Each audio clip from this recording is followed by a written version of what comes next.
ఓం శాంతి. నేను ఆత్మను, నిరాకార జ్యోతిర్బిందు స్వరూపాన్ని, శివ పరమాత్మ నా తండ్రి. సో మన స్థితి తయారు చేసుకుంటున్నాము. సో ఆల్రెడీ స్థితి ఉన్న వాళ్ళు ప్రతిసారి సంకల్పాలు చేయాల్సిన అవసరం లేదు. మనం చెప్పుకున్నట్టు ప్రకృతికి గాని విశ్వంలోని ఆత్మలకు గాని మన తెలుగు భాష అర్థం కాదు. మన యొక్క స్థితి, మన యొక్క భావాలు ఏవైతే మన ఫీలింగ్స్ ఉన్నాయో అవే రీచ్ అవుతూ ఉంటాయి, అవే చేరుకుంటూ ఉంటాయి. అందుకే ప్రకృతి వరకు వెళ్ళేవి మీ తరంగాలు కానీ మాటలు కాదు అంటారు. సో కాబట్టి స్థితి సెట్ చేసుకోవడం కోసము ప్రైమరీ స్టేజ్ లో సంకల్పాలు చేయడం అవసరము. అడ్వాన్స్ స్టేజ్ లో స్థితి స్థిరంగా ఉండిపోతుంది కాబట్టి ఇంకా కర్మలు ఆచరిస్తూ వెళ్ళిపోతాం. సో నేను ఆత్మను, శాంతి స్వరూపాన్ని, శివ పరమాత్మ నా తండ్రి. నేను ఆత్మను, శాంతి స్వరూపాన్ని, శివ పరమాత్మ నా తండ్రి. నేను ఈశ్వరీయ విద్యార్థిని, బాబా నాకు టీచర్. బాబా నాకు సద్గురువు, నేను మాస్టర్ సద్గురువును. శివ పరమాత్మ నాకు జీవిత భాగస్వామి, నేను శివ పరమాత్మకు జీవిత భాగస్వామిని. శివ పరమాత్మ నుండి బేహద్ పుత్రవాన్ భవ అనే వరదానాన్ని స్వీకరించి నేను జగన్మాతను అయ్యాను. జగన్మాత స్వరూపంలో పిల్లలందరి పాలన చేయటం నా కర్తవ్యం. జగన్మాత స్వరూపంలో పిల్లలందరికీ తండ్రి పరిచయాన్నిచ్చి తండ్రి సమానంగా చేయటం నా కర్తవ్యం.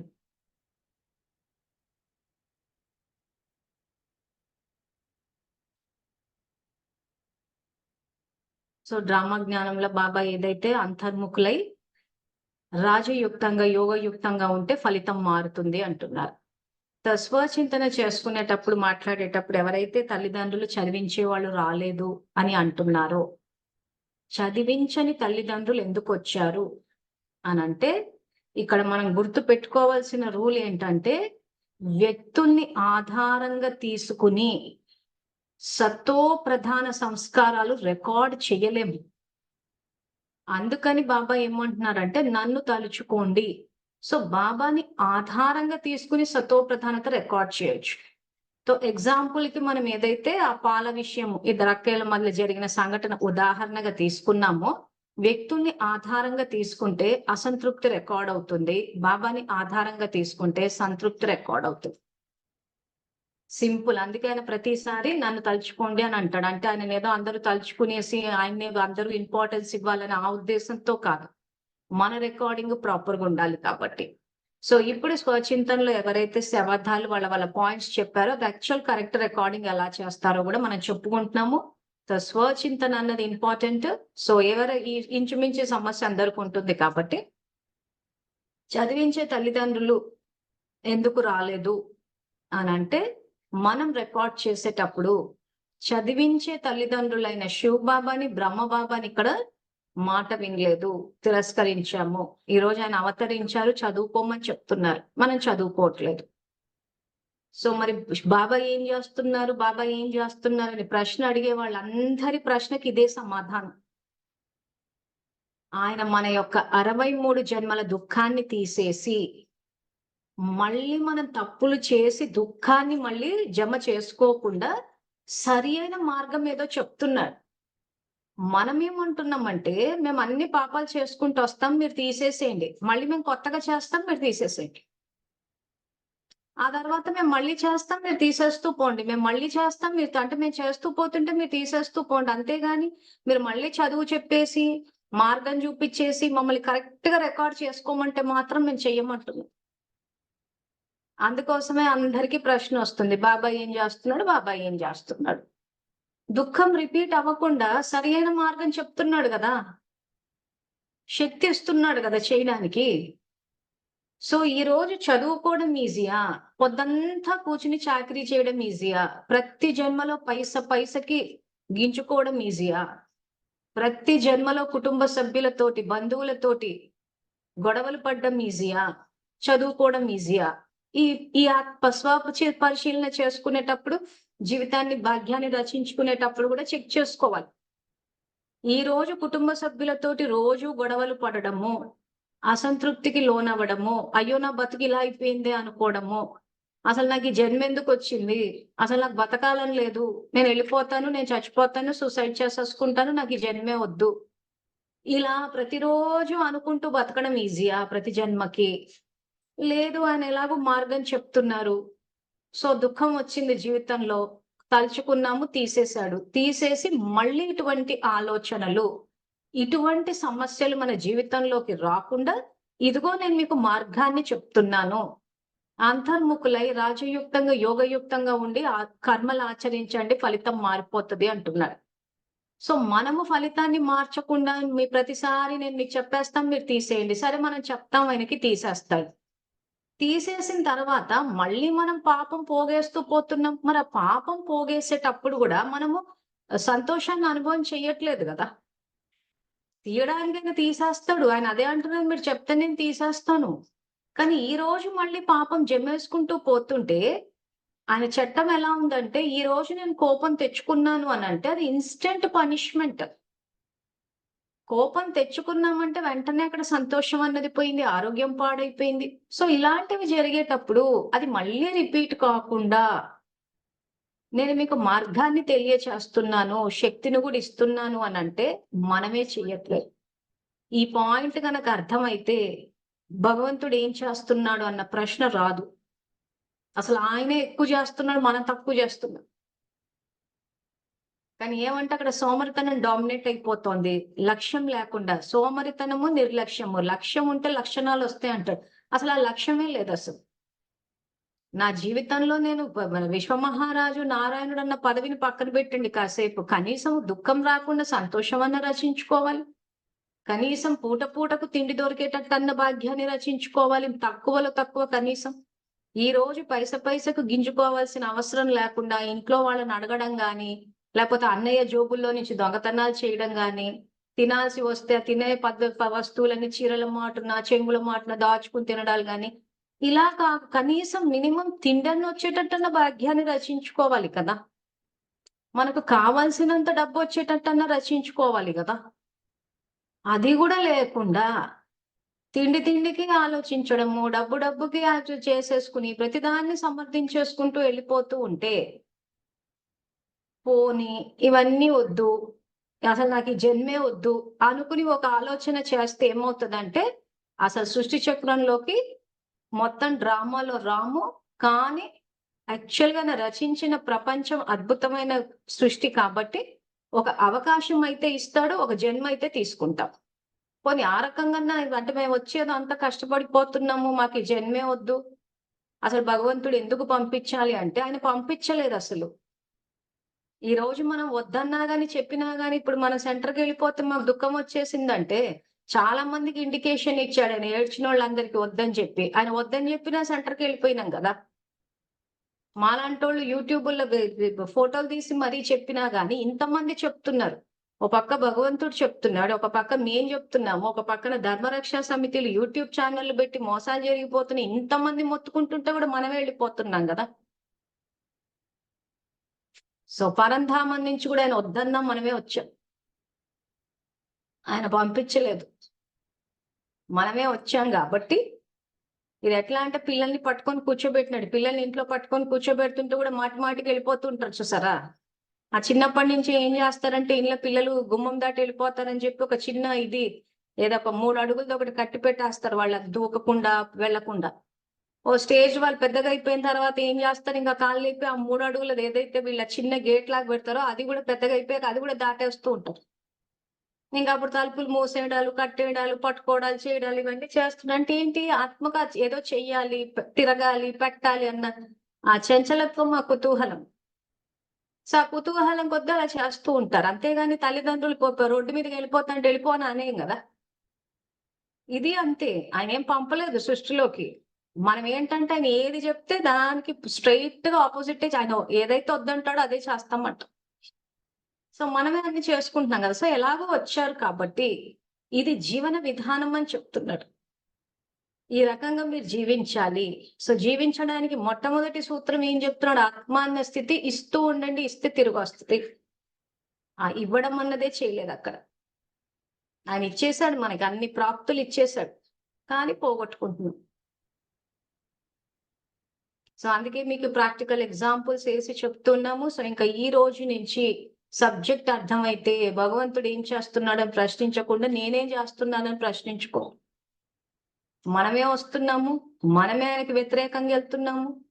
ఆయన ఏది వద్దంటే అదే చేస్తున్నాము. ఇంకా అన్ని మనం చేసి పాపాన్ని జమ్మేసుకుని బాబా ఎందుకు చేశారు, వాళ్ళెందుకు ఇలా చేశారు, వీళ్ళెందుకు ఇలా చేశారు అంటే ఎవ్వరూ ఏమీ చేయట్లేదు. మన జీవితాల్ని మనమే నాశనం చేసుకుంటాం. సో లౌకికంలో కూడా తల్లిదండ్రులకు ఎవరికైనా ఇద్దరు పిల్లలు ఉంటే ఒక ఒక ఒక ఒక చైల్డ్ చదువుకుంటున్నారు, ఇంకొకరు చదువుకోవట్లేదు అనుకోండి. సో తల్లిదండ్రులు ఎవరి గురించి ఎక్కువ ఆలోచిస్తారు, చదువుకోని వాళ్ళ గురించి ఆలోచిస్తారు. అయ్యో వీడి జీవితం ఏమైపోతుందేమో, చదువుకోవట్లేదు, వీడి లైఫ్ లో స్థిరపడట్లేదు, వీడి భవిష్యత్తు ఏమైపోతుందో అని చదవని పిల్లల గురించే తల్లిదండ్రులకు ఎక్కువ ధ్యాస ఉంటుంది. ఎక్కువ వాళ్ళ గురించే ఆలోచిస్తారు, ఎక్కువ వాళ్ళ గురించే చింత. చదువుకునే పిల్లలు ఎలాగో చదివేస్తారు, చదువుతారు, ఎగ్జాములు రాస్తారు, వాళ్ళకంటూ ఒక ఇండివిజువాలిటీ, ఒక కెరియర్ ఏర్పరచుకుంటారు. సో ఉద్యోగాలు చేయొచ్చు, వ్యాపారాలు చేయొచ్చు. సో డాక్టర్లైనా, కలెక్టర్లైనా ఇవన్నీ ఏంటి, డబ్బుతో పాటు గౌరవం వచ్చి ఒక గౌరవప్రదమైన జీవితాన్ని గడుపుతారు. వాళ్ళ సొంత సంపాదన వాళ్ళకు ఉంటది, ఇంకా నలుగురికి ఉపయోగపడతారు. ఇది యాక్చువల్‌గా బ్రతికే విధానం. అలా కాకుండా చదువులే లేకుండా అలా పొరంబోకుల టైప్‌లో అలా తిరిగేస్తూ ఉన్నప్పుడు ఖచ్చితంగా తల్లిదండ్రులు ఎక్కువగా వరీడ్ ఉంటారు. ఇది అంతే. ఈ రోజు శివబాబా అదే చెప్తున్నారు. అలా మన జీవితాలు రోడ్డు మీదకి రాకుండా, అలా మనము భ్రమించే ఆత్మల్లాగా కాకుండా మనకంటూ ఒక చక్కటి జీవన విధానం ఎలా ఉంటదా అని మురళీల ద్వారా తెలియచేస్తున్నారు. ఈ రకంగా రచించుకోండి అని చెప్పి. సో ఆయన ఏం చేస్తున్నాడంటే గడిచిపోయిన 63 జన్మల ఖాతా ఉన్న పాపాన్ని తీసేస్తున్నాడు. తీసి మళ్ళీ మనము కొత్తగా పుణ్యం సంపాదించుకోవడానికి కావలసిన ఖజానాలన్నీ ఇచ్చాడు. ఇచ్చి మనకు తోడుగా ఉన్నారు. మన జీవన యాత్రలో ఇంకా చేతిలో చెయ్యేసి అడిగేసి అడిగేసి మనకు తోడున్నారు. ఇంక అన్నీ ఆయనే చేస్తున్నాడు కదా! సో చెయ్యంది ఇక్కడ మనమే. సో ఎవరెవరికైతే తల్లిదండ్రులు చదివించే వాళ్ళు రాలేదని అనుకుంటున్నారో, ఎందుకు అటువంటి ఆత్మలొచ్చారంటే, ఈ రోజు శివబాబా చదివిస్తుంటే మీరు తిరస్కరిస్తున్నారు కాబట్టి. అంటే చదువు పట్ల తిరస్కార భావన, చదువు పట్ల విముఖత, చదువు పట్ల రిజెక్టెడ్ ఫీలింగ్ అన్నది మీరు రికార్డ్ చేస్తున్నారు. సో మీరు ఆ రకంగా రికార్డ్ చేసినప్పుడు ఏమైతది, ఏ ఆత్మలైతే చదివించే ఇంట్రెస్ట్ ఉండదో, ఏ ఆత్మలకు ఆ చదువు విలువ తెలీదో వాళ్ళే వస్తారు తల్లిదండ్రులు. వస్తారు, వాళ్ళు చదివించరు. వీళ్ళు చదువుకోరు. సో దేంట్లో ఇంట్రెస్ట్ ఉంది మరి ఏంటంటే, మేము పొద్దంతా కూర్చుని ఇంకా కడుక్కోవడము, తుడుచుకోవడం చేయాలి. ఇంటి పనులు అవి చెయ్యొద్దు అని అనటం లేదు, మరి చెయ్యాల్సిందే. మన ఇల్లు మనం ఇంకా ఇంకా జ్ఞానంలోకొచ్చాక ఇంక సేవాస్థానం అనుకుని మరీ చేయమంటున్నాడు. శివాలయం అనుకుని మరీ చేయమంటారు. అదొక అద్భుతమైన విషయం. ఈరోజు మన ఇల్లే శివాలయం అయిపోవడం. భక్తిలో గంటలు గంటలు క్యూలు కట్టి నిలబడ్డం శివాలయాల్లో. వెళ్లి దర్శనం చేసుకొని రావడానికి. ఈరోజు ఆయనే జీవిత భాగస్వామిగా మన ఇంట్లో మనతో పాటు మన ఇల్లు శివాలయం అయ్యే అదృష్టం మనకు దక్కింది. సో ఆ రకంగా ఇంట్లో పని సేవలు చేసుకుంటూ ఉండమని చెప్పారు. సో ఇక్కడ ఏమవుతుంది, ఆ రకంగా అది సేవ కింద తీసుకొని చేసి చదువుకుని భాగ్యాన్ని రచించుకోండి అంటే, చదువు పక్కన పెట్టేసి మనం ఎక్కడో వెళ్ళి సేవలు చేసేసి మేము బాబా సేవ చేసాం అంటున్నారు. సో మళ్ళీ చెప్తున్నాం, సబ్జెక్ట్ అర్థమైతే బాబాకి ఏ సేవ అవసరం లేదు. ఆయన నిర్బలుడు కాదు, నిర్భాగ్యుడు కాదు, నిస్సహాయుడు అంతకన్నా కాదు. ఆయన సర్వశక్తివంతుడు, అందరికీ సహాయం చేయగల విశ్వ కళ్యాణకారి, విశ్వసేవాధారి. ఆయన భాగ్య విధాత, భాగ్యాన్ని తయారు చేసుకునే విధిని తెలుపుతాడు ఆయన. సో అలాంటి భాగ్య విధాతకి, అలాంటి విశ్వ కళ్యాణకారికి, అలాంటి సర్వశక్తివంతుడికి మనం వెళ్ళి సేవ చేసేది ఏమీ లేదు. ప్లస్ నిరాకారుడు, ఆయనకేమి ఆకలియదు. మనం పొద్దంతా ఆయనకి ఏం భోగులు పెట్టాలా అని చెప్పి అంత టెన్షన్ పెట్టుకోవాల్సిన అవసరం లేదు. 84 జన్మలకు మనకు తిండి లభించేటట్టు పురుషార్థం చేసుకుంటే చాలు. అలా అని చెప్పి బాబాకి భోగులు పెట్టేస్తే కల్పమంతా తిండి వచ్చేస్తుంది అనుకోకండి. అందరు ఎట్లా ఆలోచిస్తున్నారంటే, భగవంతునికి భోగులు పెట్టేస్తే పుణ్యం వచ్చేస్తది, తిండి వచ్చేస్తది అని అంటే చట్టం ఆ రకంగా లేదు. ఆకలితో ఉన్నవాడికి, అవసరం ఉన్నవాడికి పెట్టండి అంట. ఆ తర్వాత ఇచ్చేటప్పుడు ధర్మ మార్గంలో సంపాదించిన డబ్బుతో ఇవ్వాలి. మనం ఎప్పుడైతే ఆ రకంగా నిజాయితీతో ఉంటామో, నిజంగా ఎవరికైతే సహాయం అవసరం ఉందో వాళ్ళే వస్తారు. మన డబ్బులు మిస్‌యూజ్ అయ్యే అవకాశం కూడా లేదు. ఎందుకంటే అందరి బుద్ధిలో ఎట్లా దూర్చారంటే మీరు డబ్బు ఇచ్చేస్తే వాడు సిగరెట్ తాగేస్తాడు, మందు తాగేస్తాడు. ఇంకా వేరే పనే లేదు ప్రపంచంలో అన్నట్టు. సో పతితుల నుండి ఇచ్చిపుచ్చుకోరాదని ఉంది. కానీ వాడు సిగరెట్ తాగుతాడా, మందు తాగుతాడా అన్న విషయంలో మనకు ఆ విచక్షణ లేదా? మనం ఎవరికైనా సహాయం చేస్తున్నామంటే ఆ మాత్రం చూసి ఇవ్వమా? బాబాకి చెప్పి ఇవ్వమా? సో ఈ రోజు మనం డబ్బులు ఇస్తే అవతల వాళ్ళు సిగరెట్లు, మందులకు వాడితే అందులో పాపంలో మనం భాగస్థులం అవుతాము అనంటే, ఈ రోజు మీరిచ్చే డబ్బులతోటి బ్రహ్మకుమారులు దాన్ని మిస్‌యూజ్ చేస్తే, దానితోటి సేవా కార్యక్రమాలంటే బాబా చెప్పిన విధి ప్రకారం సేవా కార్యక్రమాలు చెయ్యకుండా దాన్ని దురుపయోగం చేస్తే, మరి ఆ పాపంలో మనం భాగస్థులం అవుతామా? అవ్వమా? ఇంకా మిమ్మల్ని క్లియర్‌గా క్వెషన్ అడుగుతాను. బాబా చెప్పిన శ్రీమతం ఏంటంటే, నిరంతరం బాబా స్మృతిలో ఉండమని చెప్పాడు. నాకొక్క శివబాబా తప్ప మరెవరూ లేరు. ఎందుకు ఈరోజు ఖజానాలిచ్చేదైనా, ప్రాప్తులిచ్చేదైనా ప్లస్ కరెక్ట్ రికార్డింగ్ అన్నది శివబాబాని ఆధారంగా తీసుకుంటేనే చేయగలం. అందుకే ఇందాక ఎగ్జాంపుల్ అసంతృప్తిది ఇచ్చాను. వ్యక్తుల్ని ఆధారంగా తీసుకుంటే మీరు ఎంత చేసినా వాళ్ళు తృప్తి చెందరు కాబట్టి, వాళ్ళని ఆధారంగా తీసుకుని సంతృప్తి రికార్డ్ చేయలేం. బాబా అంటే దివ్య గుణాల సాగరుడు కాబట్టి ఆయనను తలుచుకుంటే ఏ వ్యతిరేకత అనేది రాదు కాబట్టి కరెక్ట్ రికార్డింగ్ జరుగుతుంది. సో ఈ రోజు శ్రీమతం అందుకే నన్ను తలుచుకోండి అంటున్నాడు. సో ఆయనని స్మృతి చేయకుండా ఎవరో శరీరాలు వదిలేసి వెళ్ళిపోతూ ఉంటే స్మృతి దివసాలను పెడుతున్నాం. పెట్టినప్పుడు దానికెళ్ళి మన సమయాన్ని ఎంతో విలువైన సమయాన్ని ప్రతి నిమిషము కొన్ని సంవత్సరాలతోటి సమానం అన్న విలువైన సంగమ యుగం అన్న సమయాన్ని కేటాయించాము. మన సంకల్ప శక్తిని కేటాయించాము. ఈ పని చేయాలని టచ్ చేయాలని ఎంతో ఆలోచించారు, వెళ్ళారు, చేశారు. ఆ తర్వాత వాచ ఉపయోగించారు. ఆ తర్వాత తనువు యొక్క శక్తిని ఉపయోగించారు. ఆ తర్వాత ధనాన్ని ఉపయోగించారు. మరి ఈ రకమన్నీ చేస్తే పుణ్యం వస్తుందా? పాపం వస్తుందా? వ్యర్థ ఖాతాలోకి వెళ్తదా? బాబా 3 ఖాతాలు చెప్తాడు మురళిలో. పుణ్యం ఖాతా, పాపం ఖాతా, వ్యర్థం ఖాతా. సో ఇది ఏ ఖాతాలోకి వెళ్తది? లేదా ఈ 3 ఖాతాలు కాకుండా ఇంకా బాబాయ్ ఏమైనా చూసుకుంటాడని 4 ఆన్సర్ కూడా ఇస్తున్నా. మరి ఒకవేళ అది రైట్ అంటే అది కూడా పెట్టండి. మీరెక్కడ ఉన్నారో తెలుస్తది. సో ఆన్సరు పుణ్యం ఖాతా, పాపం ఖాతా, వ్యర్థం ఖాతా బాబా చూసుకుంటారు.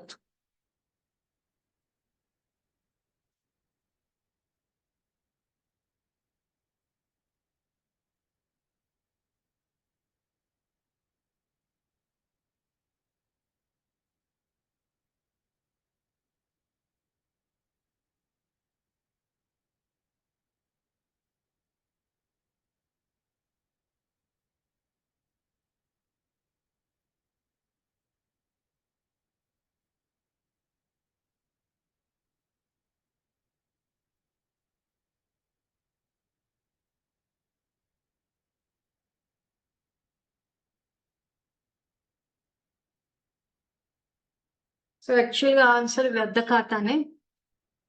సో ఎవరో పాపం ఖాతా అని కూడా పెట్టారు. డిఫరెన్స్ చెప్తాను నేను. ఈ రోజు సతో ప్రధాన సంస్కారాలని ఆధారంగా తీసుకుని కర్మలు ఆచరిస్తే పుణ్యం వస్తది. తమో ప్రధాన సంస్కారాలని ఆధారంగా తీసుకుని కర్మలు ఆచరిస్తే పాపం వస్తది. సో ఇక్కడ ఏం జరుగుతోంది? అసలు శరీరానికి విలువే లేదన్న చోట అక్కడ కూర్చుని వాటి ఉద్దేశమే వండుకు తినడం అంతే. సో వండుకు తిన్నారు. దానిలో సమయం ఇచ్చారు. సో ఫస్ట్ సమయాన్ని కేటాయిస్తున్నప్పుడు దాన్ని వ్యర్థ ఖాతాలోకి వేస్తాను అంటే దాని అర్థం ఏంటి? సత్యుగి సమయాన్ని ఇవ్వడైనా. ఈ రోజు మీరు యజ్ఞంలో ఎంతైతే సమయాన్ని కేటాయిస్తారో అంటే ఆయన చెప్పిన విధి ప్రకారం కేటాయిస్తే దానికి ప్రతిఫలంగా సత్యుగి సమయాన్ని కేటాయిస్తా అంటున్నాడు. సో ఇప్పుడైనా సత్యుగి సమయానికి మీరు ఆ రకంగా వెళ్ళి అక్కడ స్మృతి దివసాలని ఎవరో శరీరాలు వదిలేస్తే ఆ కార్యక్రమం కోసమని ఇంచుమించు అరేంజ్మెంట్స్ అవి ఎంత సమయం కేటాయిస్తున్నారో మీకే తెలుసు. ఇంకా నేనైతే ఇంకా డెప్త్ లోకి వెళ్ళను. సో ఆ సమయం అంతా ఏదైతే ఉందో ఆ సమయం ద్వారా అక్కడ ఎవరికి ఏమి ఉన్నతన్నది జరగట్లేదు. వ్యర్థము అంటున్నాడు. అంటే ఏంటి? ఇటువైపు సత్యుగి సమయాన్ని కేటాయించాడు మనకి. అవునా? పోని పాపమా అనంటే అక్కడ వెళ్తున్నారు, వండుకొని తింటున్నారు. దీనివల్ల పెద్దగా ఎవరికేం నష్టం కూడా జరగట్లేదు. సో కాబట్టి పాపము కాదు. సో పూర్తిగా వ్యర్థంలోకి వెళ్ళిపోతాం. ఇలా మనం ఇచ్చే సమయము అంటే ఒక స్టేజ్‌లో ఏమైందంటే సమయం కలిసి రాలేదు.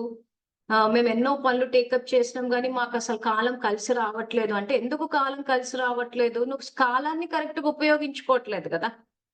సంగమయుగమైన విలువైన సమయాన్ని నీ ఉన్నతి కోసము, నువ్వు సంపన్నంగా అవ్వడం కోసము దీన్ని ఉపయోగించుకోవాలి గానీ, ఎవరో శరీరం వదిలితే దానికోసం వెళ్లి ఉపయోగిస్తే కల్పమంత సమయం అనుకూలంగా ఉంటుందా? కల్పమంత కాలం మనకు కలిసొస్తుందా? రాదు. వృధా పోతుంది. సో, సంగమంలో సమయాన్ని వృధా చేసుకుంటున్నాం కాబట్టి, ఫస్ట్ ఆఫ్ ఆల్ సత్యుగి టైమ్‌ని అలాట్ చేయడు మనకి. కేటాయించేటప్పుడు ఎందుకంటే నిర్ణయం తీసుకునేది మనం చేసే సేవా కార్యక్రమాలకి, దానికి ఎవరికి ఎంత టైం అలాట్ చేయాలి, ఎంత పుణ్యం ఇవ్వాలి, చెయ్యాలన్నది శివబాబా నిర్ణయిస్తారు గానీ, బ్రహ్మకుమారులు నిర్ణయించలేరు. ఆ పవర్ వాళ్ళకివ్వలేదు. అందరూ ఎట్లా అర్థం చేసుకున్నారంటే నిమిత్తక్కేలు కదా వాళ్ళకి ఇచ్చేస్తే అయిపోయింది అనుకుంటున్నారు. లేదు. అంత ఫైనాన్షియల్ పవర్స్ ఇవ్వలేదు మనకి. ఆయన పక్కన తప్పుకుని బ్రహ్మకుమారులకు ఎవరు ఎంత ఇస్తే దాన్ని బట్టి మీరు అలాట్‌మెంట్ ఎయ్యండి. సత్యుగి అలాట్‌మెంట్ అని వాళ్ళకి అసలు ఎవ్వరికీ ఇవ్వలేదు ఆ పవర్. కానీ ఎంతో మంది అజ్ఞానం వల్ల ఆ విషయాన్ని నమ్మారు. మేము వాళ్ళకి డబ్బు ఇచ్చేస్తే వాళ్ళక్కడ మహల్ బుక్ చేసేస్తారు. సత్యుగాని మాకు కేటాయించేస్తారని చెప్పి. అలా ఎక్కడా వాళ్ళకి అధికారాలు ఇచ్చినట్టు బాబా ఎక్కడా చెప్పలేదు. ప్రతి నిమిషం బుద్ధి వాడాల్సిందే. ఒక చోట దీని గురించి ఇంతకు ముందు క్లాస్‌లో కూడా చెప్పాను. సో, ఇప్పుడు మళ్ళీ డ్రామాలో పాత్రని మార్చాలి అన్న ఈ టాపిక్ వచ్చినందుకు మళ్ళీ చెప్తున్నాం. డబ్బు సంపాదించడం ఒక పవిత్రమైన కార్యం అది. దానివల్ల మనము దానివల్ల మనము మన యొక్క ఆహారాన్ని, మన యొక్క రిక్వైర్మెంట్స్ ఇవన్నీ చేసుకుంటూ పోతున్నాం. సో, మనకు ఉపయోగపడాలి. ఇంకా వీలైతే నలుగురికి కూడా ఉపయోగపడి మళ్ళీ ఎవరికైనా మనము సేవ చేశాము, ధన సేవ అంటే కూడా పదమాపదం తిరిగొచ్చేటట్టే రాసాడాయన చట్టాన్ని. ఏదో మనం ఎవరికో దానం ఇచ్చేస్తే ఇంక అది అట్నుంచి అట్టే పోయిందని కాకుండా, అది మళ్ళీ మనకు పదమాపదం వచ్చేటట్టు చట్టాన్ని రాసాడు కాబట్టి మొత్తం డ్రామాలో నష్టపోవడం అంటూ ఏముండదు. ఎప్పుడు నష్టపోతాము? మనం తెలివి ఉపయోగించినప్పుడు. తెలివి ఉపయోగించకుండా మేము బాబా సేవ చేస్తున్నాం అని చెప్పి, ఆయన మన భాగ్యాన్ని తయారు చేయడానికొస్తే, మనమేదో ఆయనకు డబ్బు అవసరం అన్నట్టు మేము బాబా సేవ చేసాం, బాబాకిచ్చాం అంటున్నారు. కానీ యాక్చువల్‌గా మీరు బాబాకి ఇవ్వలేదు, బ్రహ్మకుమారులకిచ్చారు. ఇస్తే వాళ్ళేం జేశారు? అదంతా మీకు తెలిసిన విషయమే. సో, ఆ రకంగా వృధాగా పోయినప్పుడు, అది మీ ఖాతాలోకి రాకుండా ఎలా ఉంటది? ఈరోజు కంటెదురుంగా కనిపిస్తుంది గదా! ఇప్పుడు వాళ్ళు వెనకాల ఏం జేస్తున్నారో మాకేం తెలీదు, మాకెట్లా తెలుస్తది అని మనం ఎంత సుద్దపూస డైలాగులు చెప్పినా కానీ, కంటెదురుంగా స్మృతి దివసం నడిచేటప్పుడు అందరూ వెళ్లి చూస్తూనే ఉన్నారుగా ఏం జరుగుతోందని. అక్కడ గూడా మాకేం తెలీదు అనంటే ఇంక మరి ఎటువంటి జన్మని రచించుకుంటున్నారు? సంబంధీకులు అంత తెలివైన వాళ్ళొస్తారా? మన సమయాన్ని వృధా ఇప్పుడు కొంతమంది అబ్బో! మా ఆయన అసలు డబ్బు ఉత్తగనే వేస్ట్ చేసేస్తాడంటే మీరు వేస్ట్ చేస్తున్నారు గదా! ఒక నిమిషము కొన్ని సంవత్సరాలతోటి సమానం అంటున్నారు. సో, ఈరోజు మీరు ధనాన్ని వృధా చేస్తుంటే, ధనాన్ని కరెక్ట్‌గా ఉపయోగించే వాళ్ళొస్తారా? ఆయన వేస్ట్ ఖర్చులు చేసేస్తాడు. దాంట్లో పోయి యూజ్ చేసేస్తాడు. ఇక్కడ పెట్టేస్తాడు. అక్కడ పెట్టి దానికి అర్థం లేదు. ఆయనకు డబ్బు కంట పడిందంటే ఖర్చయిపోతాయి. ఇవన్నీ అయితే అంటే మీరు చేస్తున్నారు కదా ఈరోజు. ఒక పవిత్రమైన డబ్బుని పవిత్ర కార్యాలకే ఉపయోగించాలన్నారు. సో, మన రిక్వైర్మెంట్ ఎంతుందో అంత చూసుకొని, ఆ తర్వాత ఎవరికైతే ఉపయోగపడుతుందో వాళ్ళకి చూసిస్తాము. అది మిస్‌యూజ్ అవుతుందా? అది అవ్వట్లేదా? అన్న చోట మన బుద్ధి వాడుకోవాలి. బుద్ధి ఇచ్చాడు గదా ఆయన. మేము ఏది వాడం మేము ఇచ్చేస్తాము. ఆళ్ళు తీసేసుకుంటారు అయిపోతది. ఇంకా బాబా పుణ్యం ఇచ్చేస్తాడంటే మాత్రం ఇవ్వడాయన. ఎందుకంటే మురళీలో ఎక్కడ ఏం చేస్తే ఏమొస్తదా అని చెప్పి మొత్తం రివైజ్డ్ కోర్స్ మురళీలన్నీ కర్మ ఫిలాసఫీ గురించే చెప్పాడాయన. సో, ధనం దానం చేస్తే ధనం వస్తదా అంటే వస్తది. ధనం లేని వాళ్ళు ఏం చెయ్యాలంటే జ్ఞానధనం ఉన్న చోట స్థూల ధనం దానంతట అదే వస్తదన్నాడు. మీరు కర్మలు ఆచరిస్తూ పోండి. సేవలు చేస్తూ పోండి. ఎవరెవరు ఎన్ని రకాలుగా లబ్ధి పొందుతారో అన్ని రకాలుగా. సో, అందుకే మీకు ఎగ్జాంపుల్ ఇచ్చేటప్పుడు ఆనాడు అనంతపూర్ ఎగ్జాంపుల్ ఇచ్చాను. రైతులకి పంటలు పండాలని చేశాము. ఆ తర్వాత వాళ్ళు పంటలు పండి సంపన్నంగా ఉన్నారంటే వాళ్ళు ఎన్ని రకాలుగా ఫైనాన్షియల్‌గా లబ్ధి పొందుతారో అన్నారు. మీకు ఎగ్జాంపుల్ రైతులది ఇచ్చాను. అన్నిటికి వర్తిస్తది. సో, ఆ రకంగా చేస్తూ పోవాలి. సో రికార్డింగ్ చేసేటప్పుడు ఈరోజు సమయాన్ని వృధా చేసేసుకుంటున్నాము. సో దీనివల్ల సత్యుగి సమయాన్ని పోగొట్టుకుంటున్నాము. కల్పమంతా మనకి ఏమైనా శ్రేష్ఠ సమయం మనకు అలాట్మెంట్ లోకి వస్తుందంటే అది రాదు. సో ఎప్పుడు వృధానే పోతుంది, ఎప్పుడు తక్కువ టైం షార్టేజ్ ఆఫ్ టైం పడిపోతూ ఉంటది. ఆ తర్వాత తనువుని వెళ్ళి అక్కడ కూర్చుని తయారు చేసేసి అది చేసేసి స్వీట్లు, హాట్లు, కూరలు ఇవన్నీ వండేసి తనువు యొక్క శక్తిని ఒక వ్యర్థ కార్యానికి ఉపయోగించినప్పుడు నిరోగి కంచంకాయ ఎక్కడి నుంచి వస్తుంది? ఈరోజు సేవలు చేస్తున్నాము అని అంటే దానివల్ల మనకు అట్లీస్ట్ మన ఉన్నతంగా జరగాలి. సో మనం సంపన్నులు అవ్వాలి. సో ఇలా చేయకపోవడం వల్ల ఏమైతుందంటే ఆ సేవలు చేసేటప్పుడు తిరిగి మనకు ఆ గౌరవం రాకపోయేసరికి అందరి మూడ్ ఆఫ్లు అయిపోతున్నాయి. మేము చెయ్యము అని నిర్ణయాలు తీసేసుకుంటున్నారు. ఎందుకు? నింపుకోవట్లేదు కాబట్టి. మనం నింపుకుంటే ఏమైపోతుందంటే శక్తిశాలిగా అయితే అంట్రోగాలు తీసుకోము. ప్లస్ ఎవరు మన గౌరవం ఇచ్చినా ఇవ్వకపోయినా ఈ రోజు సేవ చేసే అవకాశం శివబాబా మనకి ఇచ్చారంటే అదే ఎంతో గౌరవం. అది అందరికీ రాలేదు అవకాశం. సో ఇలా ఒక్కొక్క పాయింట్ ని మీరు గనక చెక్ చేసుకుంటూ పోతే మీ చదువు ఇప్పుడు చదువుకుంటే కల్పమంత విద్యావంతులు వీళ్ళలో వస్తారు. సో ఇప్పుడు అందరినీ యోగ్యంగా వాళ్ళ కాళ్ళ మీద వాళ్ళు నిలబడేటట్టు సొంతగా సంపాదించుకునేటట్టు సోమర్తనాన్ని సమర్థించే విధంగా కాకుండా గనక మీరు పురుషార్థం చేస్తే వచ్చే కల్పంలో మీరు సొంతగా సంపాదించుకుని మీకంటూ ఒక జీవితం అంటూ ఉంటది. ఈ రోజు అవతల వాళ్ళకి శక్తి ఇవ్వడం ఎంత ఇంపార్టెంటో సేవలో, అవతలి వాళ్ళలో తమో ప్రధాన సంస్కారాలు పెంచకపోవడం కూడా అంతే ఇంపార్టెంట్. ఈ రోజు సేవలు చేయమన్నాడు కానీ వాళ్ళు మన మీద ఆధారపడిపోయేటట్టు చేయొద్దు. సాధారణంగా తల్లిదండ్రులు చేస్తూ ఉంటారు. వస్తే అయ్యో పిల్లలకి ఏమైపోద్ది అన్నట్టు కొన్ని ముందు చేస్తారు. కరెక్టే, తప్పని నేను అనట్లేదు.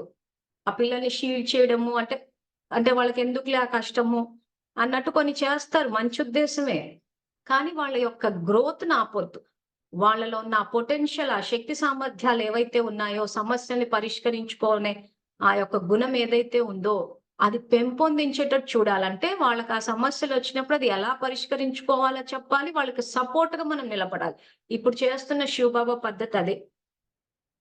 సో బాబా ఏం చేస్తున్నాడన్న ప్రశ్నకి ఇదిగో మళ్ళీ సమాధానం ఇస్తున్నాను. మనకి ఏ సమస్యలైతే వస్తున్నాయో వాటిని ఎలా పరిష్కరించుకోవాలో చెప్తూ అవి పరిష్కరించుకునేటప్పుడు మనము పడిపోకుండా, కూలిపోకుండా ఆయన సపోర్ట్‌గా నిలబడ్డాడు. అలా ఉన్నప్పుడు ఏమవుతది? మన సమస్యలు మనం పరిష్కరించుకోగలుగుతాము. మనకు సమస్యలంటే భయం కలగదు. మనమేమంటున్నాము? సమస్యలొస్తే మేమేమి చేయము, అన్ని మీరే చేసేయండి అంటున్నాడు. సరే ఆయనకు చెప్తే ఆయన చేసేస్తాడు. కానీ మళ్ళీ సమస్యొచ్చినప్పుడు భయపడేది మనమేగా. పోనీ సమస్య రాగానే సర్లే శివబాబా చూసుకుంటాడులే అని చెప్పి అంత కూల్‌గా కూర్చొని ఉంటున్నామా? ఉండట్లేదు గదా! ఇప్పుడు ఆయన అదే అంటున్నాడు. మీకేదైనా సమస్యొస్తే నాకు చెప్పండి. చెప్పేసి ఇంకా తర్వాత వదిలేసేయండి అంటున్నాం. మరి పోనీ ఆ రకంగానే చెప్పి వదిలేస్తున్నామా? అలా గూడా వదలట్లేదు. సో ఆయన సమస్యల విషయంలో 2 పద్ధతులు చెప్పాడు. ఒకటి నాకు చెప్పి వదిలేసేయండి అన్నారు. మనం ఆయనకు చెప్తున్నాం గాని వదిలేయట్లేదు. సో రెండవ పద్ధతి ఏంటి? సమస్యల్ని పరిష్కరించుకునే శక్తి సామర్థ్యాలు పెంచుకోండి అంటున్నాడు. అప్పుడు ఏమవుతది? సమస్యలొచ్చినా స్థిరంగా ఉంటాం. ఇంకా వాటిని పరిష్కరించాలన్న ఉత్సాహం మనలో వస్తది. వాటిని పరిష్కరిస్తాము. మనకు విజయం వస్తది. ఆ విజయం ద్వారా ఆనందం కూడా వస్తది మనకి. 2 పద్ధతులున్నాయి. సో ప్రైమరీ సెక్షన్ పిల్లలు ఏం చెయ్యాలి? శివబాబాకి చెప్పేసి ఇంకా ఆ విషయం వదిలేశారు. అడ్వాన్స్డ్ స్టేజ్ పిల్లలు ఏం చేయాలి? సమస్యల్ని పరిష్కరించుకునే నైపుణ్యాలని డెవలప్ చేసుకోవాలి తండ్రి దగ్గర నుంచి నేర్చుకుని. ఆ నైపుణ్యాలు మన దగ్గర ఉంటే ఏమవుతదంటే కౌరవ సామ్రాజ్యం స్టార్ట్ అయినప్పుడు సమస్యలు వస్తాయి. ఎందుకంటే వాయుమండలం అన్నది తమ్ము అయిపోతుంది కాబట్టి. కానీ మనం ధైర్యంగా ఉంటాం. సమస్యల్ని చూసి ధైర్యంగా ఉండి సమస్య మనల్ని చూసి భయపడిపోవాలి. మాయ మనల్ని చూసి దూరం నుంచే నమస్కారం చేసి వెళ్ళిపోవాలంటాడు చూసారా? ఆ స్థితి, ఆ నైపుణ్యము, ఆ టాలెంట్ ఇప్పుడే డెవలప్ చేసుకోవాలి. సో ఆయన ఏదైతే ప్రైమరీ సెక్షన్ పిల్లలకు చెప్పాడు సమస్య వస్తే వదిలే, ఆ స్థితిలో ఉన్న వాళ్ళు కొంచెం మీ స్థితి స్థిరంగా అయ్యే వరకు ఆయనకి చెప్పండి, విషయాన్ని వదిలేయండి. కానీ వీలైతే సమస్యల్ని పరిష్కరించుకునే నైపుణ్యాన్ని కూడా డెవలప్ చేసుకోండి. సమస్యల్ని పరిష్కరించుకునే నైపుణ్యాన్ని గనక మనం డెవలప్ చేసుకుంటే కల్పంలో ఎక్కడా భయపడము, ఎవ్వరూ మనల్ని మోసం చేయరు. సో ఇప్పటి నుంచే బాబా ఇచ్చే ఆ సంకల్పాలు, ఆ టచ్ క్యాచ్ చేసే అలవాటు కూడా ఉండాలి. ఎందుకంటే నేను ద్వాపరం నుంచి మళ్ళీ వచ్చి మనకు హెల్ప్ చేస్తా అంటున్నాడు. మనం దాని గురించి అంటే అది మనకు సంబంధించిన సమస్య కూడా కాకపోవచ్చు. మనం చేసుకున్న పాపం కూడా కాకపోవచ్చు. కానీ ఒక సమాజంలో బతికేటప్పుడు ఏమైతదంటే ఒక్కోసారి కొన్నొస్తాయి. ఇప్పుడు సంఘ సంస్కర్తల జీవితాలు చూస్తే వాళ్ళు సంఘాన్ని సంస్కరించనీకొచ్చినప్పుడు సంఘంలో ఉన్న సమస్యలు ఏవి వాళ్ళ వ్యక్తిగత జీవితాలు కావు. కానీ ఎంతో ఉన్నతమైన ఆశయంతోటి ముందుకొచ్చారు. వచ్చినప్పుడు ఏమైతే కొన్ని సమస్యలొచ్చి నెత్తిన పడతాయి. అప్పుడు భయపడకుండా ధైర్యంగా ముందుకెళ్ళగలుగుతాం. సమస్యలే మనం చూసి భయపడాలి. సో అప్పుడు ఏమైతది ఆ నైపుణ్యాన్ని గనక మనం ఇప్పుడు డెవలప్ చేసుకుంటే కల్పమంత సుఖంగా ఉండొచ్చు. సమస్యలొస్తున్నాయన్నా స్థిరంగా ఉండొచ్చు. సో స్వచింతన చేసుకునేటప్పుడు ఈ విషయాన్ని కూడా పరిశీలించుకోవాలి. సమస్యల్ని చూసి భయపడుతున్నామా? నిలదొక్కుకుంటున్నామా? సమస్యల్ని పరిష్కరించే నైపుణ్యాన్ని మనము తెలుసుకున్నామా? సో మనం ఇప్పటిదాకా ఎన్నో సమస్యలు పరిష్కరించాం. మన మనసా సేవ ప్లే లిస్ట్ లో చూస్తే తెలిసిపోతది. వర్షాలని, సమస్యలని, శరీరం వదిలితే ఏం చేయాలి? తర్వాత మిడతలని చెప్పేసి సో ఇట్లా ఎన్నో సమస్యల మీద మనసా సేవలు చేసుకుంటూ పోతుంది. సో ఆ రకంగా సమస్యల్ని పరిష్కరించే టాలెంట్ కూడా చూసుకోవాలి. మీరు పరిశీలించుకునేటప్పుడు ఆ నైపుణ్యం ఉందా లేదా చూసుకోవాలి. ఒకటి బాబాకి చెప్పి వదిలేసే ఇదన్నా ఉండాలి. లేదా ఆ నైపుణ్యం అన్నా ఆయన దగ్గర నుంచి ఈ సంగమ యుగంలో నేర్చుకోవాలి. సో ఇది ఇక్కడ బాబా డ్రామా జ్ఞానానికి సంబంధించి పాత్ర ఎట్లా మార్చుకోవాలి. సో ఇంచుమించు ఏమేం సమస్యలు వస్తాయి అన్నది అన్నిటినీ కవర్ చేశాను. ఇవి కాకుండా మీకు ఇంకా ఏమైనా ప్రశ్నలు ఉంటే కూడా నాకు మెసేజ్ చేయొచ్చు. ఈ రాబోయే క్లాసెస్ లో కవర్ చేస్తాను. సో నెక్స్ట్ ఈ మురళీల బాబా ఇంకేం చెప్తున్నారో తెలుసుకుందాం. సో మురళిలో పేజ్ నెంబర్ 49 లో నిన్న మనము రాజయుక్తంగా యుక్తియుక్తంగా తయారు చేసుకుంటే అప్పుడే ఈ ఫలితం మారుతుంది కదా అంగీకారమేనా అన్న వరకు నిన్న చదువుకున్నాము. సో నెక్స్ట్ ఏమంటున్నారంటే బాబా మేము పంచతత్వాలను కూడా మారుస్తాం అని శపథాలైతే చాలా పెద్ద పెద్దవి చేస్తున్నారు కానీ పరిశీలకులుగా అవ్వకుండా నిర్మాతలుగా ఎలా అవుతారు అంటున్నారు. సో ప్రకృతి విషయానికి వచ్చేసరికి కూడా స్వమానాలు అభ్యాసం చేసేస్తున్నాము. నేను ప్రకృతి జీతాత్మని అని చెప్పి సో మురళిలో వస్తుంది, వాట్సాప్ గ్రూపుల్లో వస్తుంది. సో మేము ప్రకృతి జీతాత్మలం అంటే ప్రకృతిని జయించామని చెప్పేసి మీరు మారుస్తామని శపథాలైతే పెద్ద పెద్దవి చేస్తున్నారు కానీ పరిశీలకులుగా అవ్వకుండా నిర్మాతలుగా ఎలా అవుతారు అంటున్నారు. సో మనల్ని మనం పరిశీలించుకోకుండా కొత్త యుగాన్ని రచించడానికి ఏ రకంగా నిర్మాతలు అవుతారు అంటున్నారు. సో డ్రామాల ఇంత జ్ఞానం తెలుసుకునేది దేనికోసము? మన జీవితాన్ని నిర్మించుకోవడానికి, కొత్త యుగ నవ నిర్మాణంలో భాగస్వామ్యం తీసుకోవడానికి. చేసేది శివబాబా, మనం చేసేది కనీసం చిటికెన వేలన్నీ ఇవ్వండి అంటున్నాడంటే ఆ మాత్రమన్న సంయోగం ఇవ్వమంటున్నాడు. సో ఆయన చిటికెన వేలు ఇవ్వమన్నాడు కదా అని చెప్పేసి బాబానే చెప్పాడు కదా అని అనకండి. మొత్తం చిటికెన వేలు కాదు, మొత్తం మన భుజాలే ఇవ్వాలి. సో అడ్వాన్స్డ్ స్టేజ్ పిల్లలు మొత్తం కలియుగి పర్వతాన్ని ఎత్తడానికి మన యొక్క భుజాన్నే ఇవ్వాలి. బ్రహ్మబాబా సమానంగా 1000 భుజాలు అంటాడు కదా శ్రీ మహావిష్ణువుని చూపించేటప్పుడు. అంటే మన భుజాన్ని ఇవ్వాలి. అక్కడ ఏదో చిన్న వేలు ఇచ్చేసి మేము ఇచ్చేసాం సంయోగం అని కాదు. అది ఏంటంటే పిల్లల యొక్క శక్తి సామర్థ్యాలకు తగ్గట్టు అసలు ఏమి చేయనంత కాబట్టి కనీసం కలియుగాన్ని ఎత్తడానికి మీ చిటికెన వేలు సంయోగం అని ఇవ్వండి అన్నాడు. కానీ బ్రహ్మబాబా లాగా భుజాలకు ఎత్తుకోవాలి మొత్తం కలియుగి పర్వతాన్ని. అది యాక్చువల్ గా బ్రహ్మబాబా సమానంగా సేవలు చేయడం అంటే.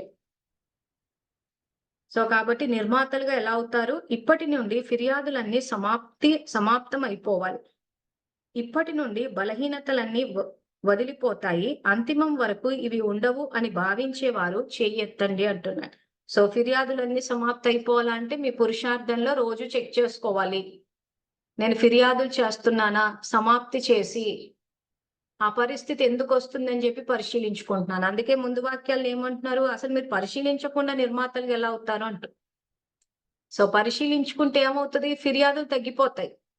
సో ఈ రోజు నా యొక్క దృష్టి ద్వారానే నా యొక్క సృష్టి పరిస్థితులు వ్యక్తులు వచ్చారన్న విషయం ఇప్పుడు అర్థమైపోతుంది అందరికి. అర్థమైనప్పుడు ఏమవుతుంది? ఫిర్యాదులు చేయడం ఆగిపోతుంది. సబ్జెక్ట్ కరెక్ట్ గా అర్థమైతే ఇంకా తల్లిదండ్రులు చదివించకపోవడం గాని, అత్తగారింట్ల సమస్యలు గాని, మన ఏడుపులు గాని, మన డబ్బు సమస్యలు గాని, మన ఆరోగ్య సమస్యలు గాని వీటన్నిటికీ కారణము మనమే. సో కాబట్టి మనల్ని మన భాగ్యాన్ని తిరిగి రచించేసుకుంటే పరిస్థితి మన యొక్క జీవితం అన్నది బాబా చెప్పినట్టు శ్రేష్టంగా ఉంటది. సో కాబట్టి ఇప్పటి నుండి బలహీనతలన్నీ వదిలిపోతాయి. అంతిమం వరకు ఇవి ఉండవని భావించేవారు చేయొద్దండి. వీరి యొక్క బాధ్యత ఎవరిపై ఉంది? సో కొంతమంది అన్నారు దీదీ పైన, కొంతమంది అన్నారు బాబ్దాదా పైన. బాబ్దాదా చేస్తే బాబ్దాదా పొందుతారు. చేసే సమయంలో బాబ్దాదా కానీ, పొందే సమయంలో భవిష్య పదవిని పొందడానికి త్యాగం చేయండి. అప్పుడు చేయడానికి కూడా త్యాగం చేయాలి. కానీ అది చేయలేరు. ఎందుకంటే ముక్తిధామంలోనే ఉండిపోలేరు కనుక ప్రతి ఒక్కరూ మీ బాధ్యతను మీరు తీసుకోవాలి. సో ఇక్కడ బాబా బాధ్యత గురించి మాట్లాడుతున్నారు. ఈ వాక్యాల యొక్క అర్థం ఏంటంటే, ఇప్పుడు మీ యొక్క బాధ్యత ఎవరిది అని అడిగితే, అక్కడ ఆయన ఎదురుగా కూర్చున్న వాళ్ళు కొంతమంది దాదీది అన్నారంట, కొంతమంది బాబ్దాదాది అన్నారంట. సో అప్పుడు బాబ్దాదా ఏమన్నారంటే, ఎవరు చేస్తే వాళ్ళే పొందుతారు. సో మనకి ఇప్పటికీ అలవాటు కదా, ఏదన్నా ఉంటే బాబా చూసుకుంటారు అని చెప్పి. సో 73 నుంచి ఇదే భజన నడుస్తోందన్నమాట. 73లో చెప్పాడు. 73లో ఆయన ఎదురుగా కూర్చుని ఆయనకే చెప్పాడు బాధ్యత మీదే అని చెప్పేసి. సో ఇప్పటికీ చాలా మంది ఎవరైతే ఆ వంశస్థులు ఉన్నారో బాధ్యత తీసుకొని ఆ వంశావళి ఏదైతుందో ఇప్పటికి కూడా బాబా మీద ఎత్తేసి కూర్చొని ఉంది. సో అందుకే ఏమంటున్నాడంటే, బాబ్దాదా చేస్తే బాబ్దాదా పొందుతారు. చేసే సమయంలోనేమో బాబా చూసుకోవాలంటున్నారు.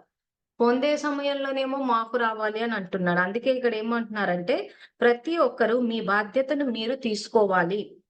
దీదీ దాది లేదా టీచర్లది బాధ్యత అని అనుకుంటే మీరు భవిష్యత్తులో వారికి ప్రజలుగా అవుతారు కానీ రాజులుగా కాదు. ఇది కూడా అధీనంగా ఉండే సంస్కారం. అధీనంగా ఉండేవారు ఎప్పటికీ అధికారిగా కాలేరు. విశ్వ రాజ్య భాగాన్ని పొందలేరు. అందువలన స్వయం యొక్క బాధ్యత మరియు మొత్తం విశ్వం యొక్క బాధ్యత తీసుకునేవారు విశ్వ మహారాజుగా కాగలరు. విశ్వ కళ్యాణకారి తండ్రి యొక్క సంతానమై ఉండి స్వకల్యాణం చేసుకోలేకపోతున్నారు అంటున్నారు. సో ఇప్పటికి కూడా చాలా మంది దాదీలది, దీదీలది, అక్కయ్యలది బాధ్యత అంటారు. సో ఎవరైనా వాళ్ళ దేహ జ్ఞానాన్ని విని మోసపోయిన వాళ్ళందరూ వాళ్ళకి చెప్పే బాధ్యత లేదా అంటారు. యాక్చువల్గా తెలుసుకోవాల్సిన బాధ్యత మనకు. ఇంకొకటి ఏమైందంటే, ఈ వాక్యం ఏదైతే ఉందో, దీదీ దాది లేదా టీచర్లది బాధ్యత అని అనుకుంటే మీరు భవిష్యత్తులో వారికి ప్రజలుగా అవుతారు కానీ రాజులుగా కాదు అంటున్నారు. సో వాళ్ళకి ప్రజలుగా అవ్వడం అంటే, దీని అర్థం అందరు ఎట్లా తీసుకున్నారంటే, దాదీలు దీదీలు టీచర్లంతా రాజకుటుంబాల్లోకి వచ్చి రాజ్యాలు పరిపాలిస్తుంటే ఆ రాజ్యాల్లో మేము ప్రజలం అవుతాము అనుకుంటున్నాం. ఇప్పుడు ఈ సబ్జెక్ట్ అర్థమైన తర్వాత ప్రకాష్మణి దాది గాని, జానకి దాది గాని రాజకుటుంబాల్లోకి వస్తారా? మౌంట్ అబూలో గాని కొన్ని చోట్ల ఏమైందంటే ఒక ఫోటోగ్రాఫ్ ఉంటది. ఆ ఫోటోగ్రాఫ్ లో ఒక 8 మంది దాదీలు ఉంటారు లైన్ గా నిలబడి. ఆ ఫోటో చూపించి ఏం చెప్తారంటే వీళ్ళు అష్టరత్నాలు. బాబా ఏదైతే అష్టరత్నాలు అని చెప్పారో ఈ దాదీలే అష్టరత్నాలు అవుతారు అని చెప్తే అందరూ చూసి ఇలా తలుపేస్తారు. ఆల్రెడీ బ్రహ్మబాబా మమ్మ ఇది first rank, second rank fix అయిందని చెప్పి బాబా ఆల్రెడీ చెప్పేశారు. మరి చెప్పేసినప్పుడు ఈ 8 మంది వీళ్ళ మటుకు వీళ్ళు ఒక ఫోటో తీసేసుకుని, వీళ్ళు రిలీజ్ చేసేసుకుని, మేము అష్టరత్నాల్లోకి వచ్చేస్తాము అంటే ఎట్లా నమ్మారు? ఇప్పుడు ఇంత ముల్లి చదువుకున్న తర్వాత ఎక్కడైనా ప్రకాష్మణి దాది గాని, జానకి దాది గాని వీళ్ళేమన్నా పురుషార్థం చేసినట్టు అనిపిస్తోందా? ఆత్మ అన్న స్థితిలో పురుషార్థం అంటే ఏంటి? పురుష్ అంటే ఆత్మ, అర్థి అంటే శరీరం. ఈ శరీరంలో ఆత్మ అన్న స్థితిలో ఉండి ఏమైనా ఇచ్చారా? ఏమైనా శక్తినిచ్చారా? ఏమైనా జ్ఞానరత్నాలు ఇచ్చారా? మరి ఏమీ ఇవ్వకుండా ఎట్లా అష్టరత్నాల్లోకి వస్తారు? పోనీ ఒక వరదానం ఇచ్చారా? ఏమీ లేక. జానకి దాది ప్రతి మురళి 5 సార్లు చదువుతదని కొంతమంది చెప్పారు. 10 సార్లు చదువుతదని కొంతమంది చెప్పారు. 15 సార్లు చదువుతదని కొంతమంది చెప్పారు. సరే ఎన్ని సార్లన్నా చదవనివ్వండి. ఇప్పుడు ఇంత క్లియర్‌గా ఆయన చెప్పి, డ్రామాలో ఫలితం మారుతుంది, మారుతుంది గదా! అంగీకారమేనా అంటే అన్ని సార్లు చదివినా అర్థం కాలేదా ఎవరికీ? చెప్పండి. సో, ఇప్పుడు వీళ్ళు చేసిన పురుషార్థాన్ని పురుషార్థం అన్న పదమే వాడాము అనుకుందాం. రాజ్య పదవుల్లోకి వస్తారా? రారా? యెస్సా? నోనా? రాజ్య పదవుల్లోకి వస్తారు అంటే యెస్ పెట్టండి. ప్రకాష్‌మణి దాది, జానకి దాది రాజ్య పదవులకి రారు అంటే నో పెట్టండి. చూద్దాం మీ అండర్‌స్టాండింగ్ ఎంత వరకుందా?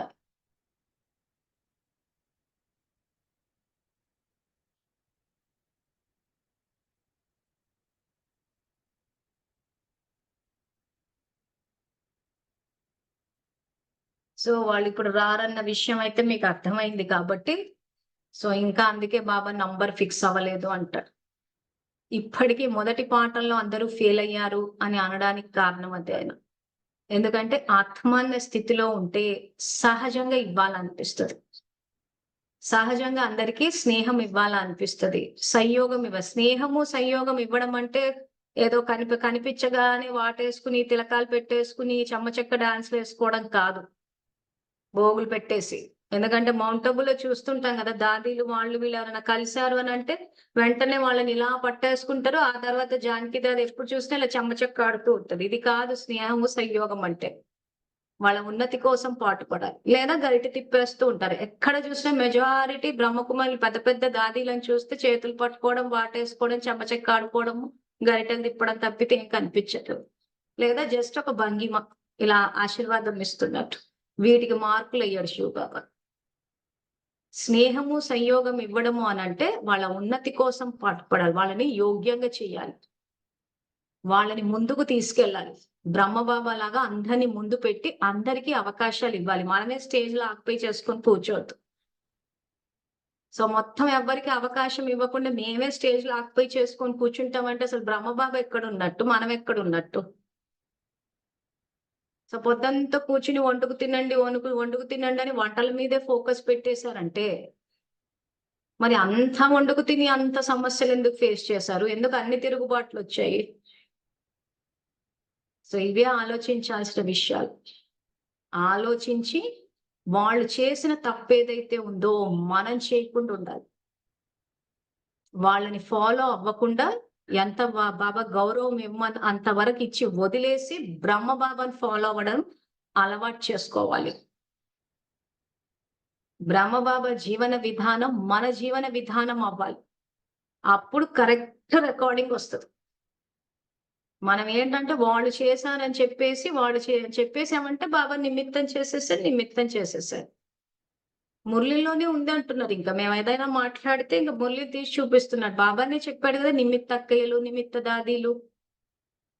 అవును అన్నాడు. మరి ఇంకా అలా అనకపోతే ఏమంటాడు ఆయన? మహారథులు అంటాడు, విశ్వ కళ్యాణకారులు అంటాడు మాట్లాడేటప్పుడు. నిజంగా విశ్వ కళ్యాణం జరిగిందా? స్వకళ్యాణం కూడా జరగలేదు అక్కడ.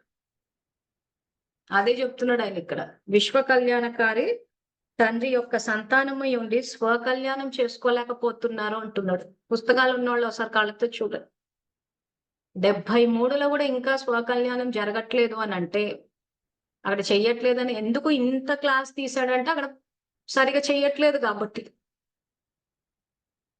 ఆయన మళ్ళీ కోర్స్ ఎందుకు రివైజ్ చేస్తున్నానని చెప్పాడు? పాత వాళ్ళని కొత్త వాళ్ళని శక్తిశాలిగా చేయడం కోసమని. శ్రీమతము మన్మతం అని ఏదైతే వీడియో రిలీజ్ చేశామో సాకారములు అవ్యక్తం అందులో ఆ ఫోటోలు కూడా తీసి పెట్టారు. ఎందుకు? అక్కడ ప్రాపర్ గా పురుషార్థం చెయ్యట్లేదు కాబట్టి మళ్ళీ మొత్తం సబ్జెక్ట్ అంతా ఎక్స్ప్లెయిన్ చేస్తూ పోయాడు. సో ఆ చేసేటప్పుడు ఏమంటున్నారు ఇక్కడైనా? మీ బాధ్యత మీరు తీసుకోవాలి. దాది దీది లేదా టీచర్లది బాధ్యత అనుకుంటే వాళ్ళకి ప్రజలు అవుతారు. సో ఇప్పుడు వాళ్ళు రాజకుటుంబాల్లోకి రారన్న విషయం అందరూ ఫిక్స్ అయిపోయారు. అందరికి క్లారిటీ వచ్చింది. సో మరి ఎక్కడ వస్తారు వీళ్ళు? ప్రజల్లోకి వస్తారా? దాసదాసీల్లోకి వస్తారా? ఒకసారి ఆలోచించి మెసేజ్ పెట్టండి. సో రాజకుటుంబీకులు అయితే రారన్నారు. Okay, right answer. మరి నెక్స్ట్ ప్రజలకు వస్తారా? దాసదాసీల్లోకి వస్తారా?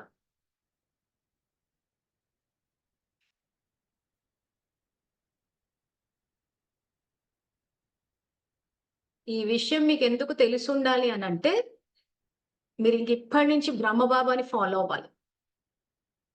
బ్రహ్మబాబాని ఫాలో అయితే ఆయన వంశంలోకి వస్తారు. సూర్య జూమ్ క్లాసులు కండక్ట్ చేస్తుంది అందుకు. మీరు గనక దాదీలని దీదీలను గనక ఫాలో అయితే వాళ్ళకు ప్రజలు అవ్వడం అంటే, సపోజ్ వీళ్ళు గనక దాసీలైతే దాసీల కింద దాసీల అసిస్టెంట్ల కిందకి వస్తారు. సో వీళ్ళు అయ్యేటప్పుడు పెద్ద దాసీలు అవుతారు. ఇప్పుడు సపోజ్ రాజకుటుంబాలు ఉన్నాయి అనుకోండి. ఆ రాజకుటుంబాల్లో దాసీలందరికీ ఒక లీడర్ దాసి ఉంటది. ఆ లీడర్ కింద అసిస్టెంట్లు అవుతారు. ఎందుకు? వాళ్ళని ఫాలో అయిపోతున్నారు. సో వాళ్ళని ఫాలో అయిపోయి ఏం చేస్తున్నారు? అష్టశక్తులు తెలుసుకోవట్లేదు. మురళి అయిపోయిన తర్వాత మనన చింతన చెయ్యట్లేదు. పాటలేసుకొని కూర్చుంటున్నారు. ఆ తర్వాత వైటు అని గింజుకుంటున్నారు. తర్వాత కూర్చుని పొద్దంతా తింటూ ఉంటాము. తింటే పవిత్రంగా అయిపోతాము అంటున్నారు. సో ఇదంతా ఏంటి? దేహ జ్ఞానం. సో లేదా పొద్దంతా ఊడ్చుకున్నామా, తుడుచుకున్నామా. తుడుచుకోవాలి గానీ అదే సబ్జెక్ట్ కాదక్కడ.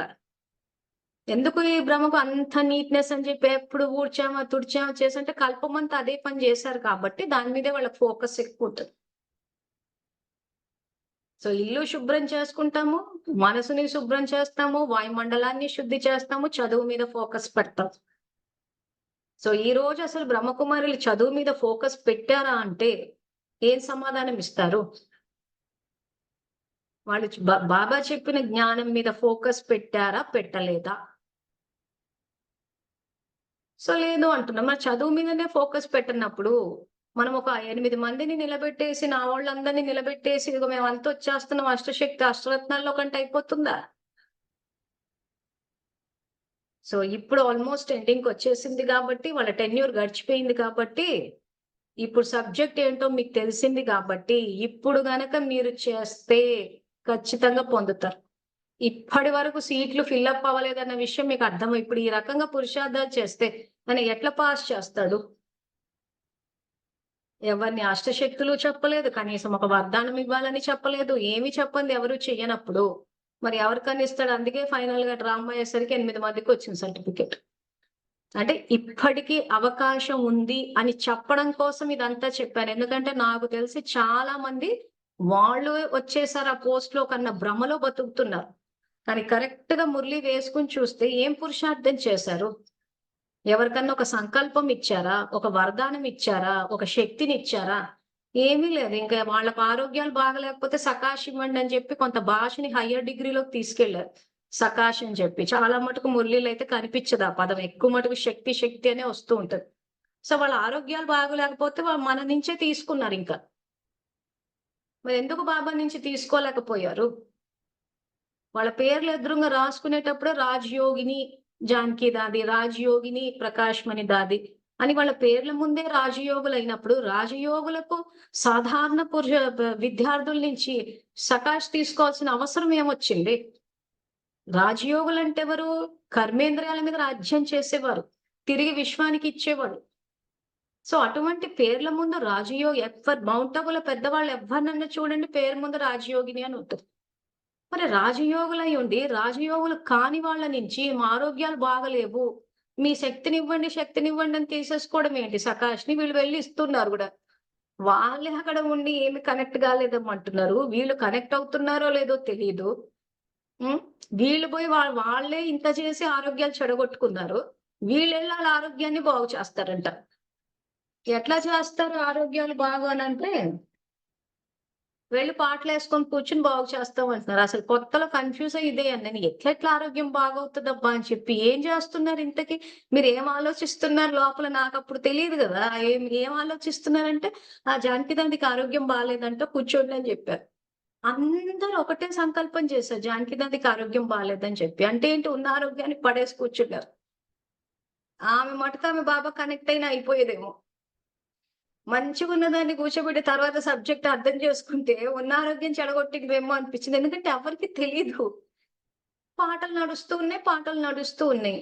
నేను అప్పటికే అన్నాను అది సకాష్ అంటే ఏంటి అనంటే అక్కేదో ఎక్స్‌ప్లెయిన్ చేసిందసలు. అంటే మాట్లాడేసింది. ఎంతో సేపు మాట్లాడింది గానీ నాకేం ఎక్కలేదసలు. అసలు ఆమె రాజయోగిని అంటున్నారు గదా! నాకప్పుడు అన్ని క్వెషన్స్ బ్రహ్మబాబాతోటి ఉన్నారు గదా! శివబాబా కనెక్ట్ అయిపోతున్నారు గదా! ఇంత జేసి, ఇంత జరిగి మనం ఇవ్వడం ఏంటి? మనం ఇస్తే వెళ్తదా అసలు? అంటే ఏం వెళ్ళదసలు. వాళ్ళ ఆత్మ యొక్క శక్తే వాళ్ళ తనువు మీద వ్యర్థం ఎక్కువైపోయి అది రోగాల రూపంలో చూపిస్తుంటే ఇంక మనం పోయి చేసేంతుందా? ఎందుకు ఈ పరిస్థితొచ్చింది వాళ్ళకి?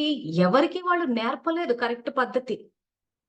ఎవ్వరికీ ఆ పద్ధతులే నేర్పలేదు కాబట్టి, వీళ్ళు తిరిగి ఇచ్చేటప్పుడు గూడా వాళ్ళకేమి కరెక్ట్‌గా ఇవ్వలేకపోవడం వల్ల పరిస్థితి ఇంకా విషమించి కూర్చుంది.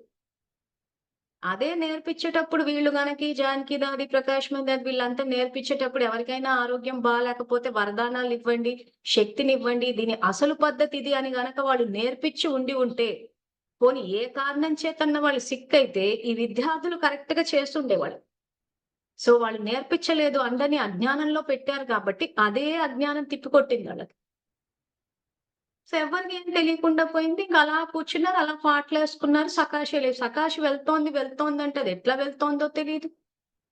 అసలింక పెద్ద కన్‌ఫ్యూజన్ అనమాట.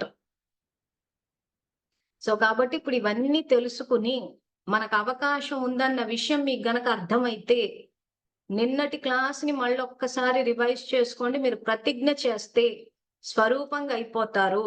ఒక సెకండ్ పని అన్నాడాయన. లేదు కాదు అనుకున్న ఒక 15 రోజుల్లో అయినా చేసేయొచ్చు అన్నారు. సో పూర్తి అవకాశం ఉంది. మించిపోయింది లేదు. ఇంకా తీవ్ర పురుషార్థులంటే ఇంకా ప్రతి నిమిషం స్వచింతన, ఆ తర్వాత మీ యొక్క సంకల్పము, ఆ తర్వాత దాన్ని మార్చడం. సో నెక్స్ట్ బాబా ఏమంటున్నారంటే, ఆ రకంగా బాధ్యత అనుకుంటే వాళ్ళకి ప్రజలవుతారు. అది కూడా అధీనంగా ఉండే సంస్కారం. అంటే ఒకరి మీద డిపెండ్ అయిపోతున్నారు. సో ఒకరికొకరికి ఏంటి సహయోగం ఇచ్చుకోవాల్సిందే తప్పితే వాళ్ళది బాధ్యత, మాదేం సంబంధం లేదు. సో ప్రతి నిమిషం సేవకెళ్తున్నాం. మేము చూస్తుంటాం కదా! మౌంట్ అబూ గాని అక్కడ సేవకెళ్ళినప్పుడు ఆ రూములు తాళం వేస్తే, ఆ తాళం పెట్టుకోవడానికి కూడా ఏడుస్తుంటారు సేవాదారులు. నువ్వు పెట్టుకో. ఆ చిన్న బాధ్యత అటువంటి బాధ్యతను కూడా తీసుకోరు.